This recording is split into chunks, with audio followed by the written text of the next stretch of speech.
Very few things made by human hands are as dear to my heart as Chloe Dancer Crown of Thorns, which is, of course, a shining example of the rarely seen and very difficult to pull off two-song song.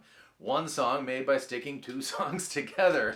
And as we continue to celebrate the Mother Love Bone catalog today, I am going to unstick those two songs and show you two ways to play Chloe Dancer, the piano riff, on the guitar. Today is January 8th.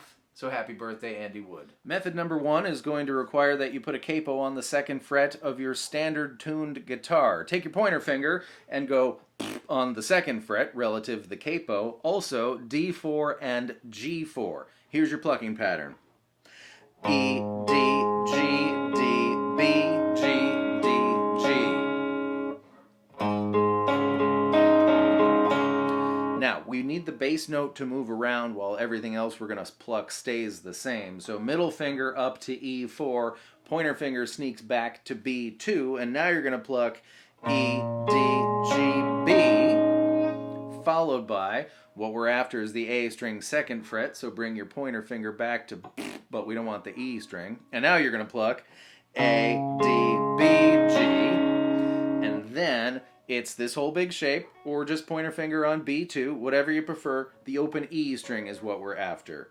E, D, G, D, B, G, D, G, twice. And that's the whole riff. So you put all that together and you get this.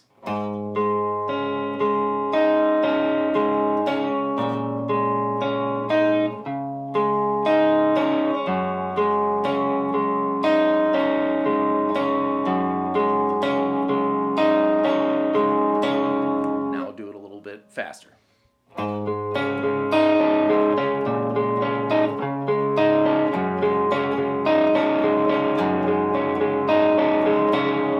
Completely wonderful. Okay, so method one was easy on the tuning. All you had to do is put a capo on, tricky on the spider fingers. Method two is the opposite. Difficult on the tuning, no spider fingers required. So I'm going to do this with you. It's going to take a minute. What we need is capo 6. And we want our E string to say F sharp now that we've got capo 6. It now says it's going to say A sharp or B flat. So we got to go way down.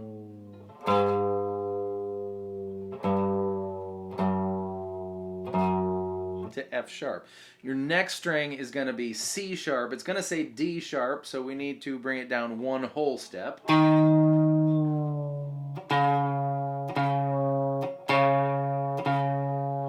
Your next one is G sharp. It's going to say G sharp. Oh, that's good. It's already right. Okay, your next one is C sharp. It's going to say C sharp, so that's correct. Excellent. Your B string should be D sharp. It's going to say F, so we're going to need to bring it down a whole step. This is not a tuning you're ever going to use ever again. It's only for this. D sharp, and your E string, I want it to be G sharp. It's going to say A sharp, so we need to bring it down a whole step too.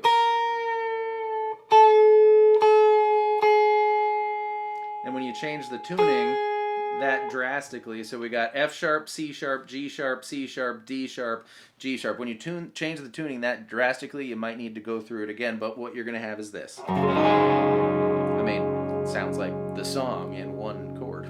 Let's do that. The cool thing about this tuning that you're never going to use ever again is that for Chloe Dancer, the DGB strings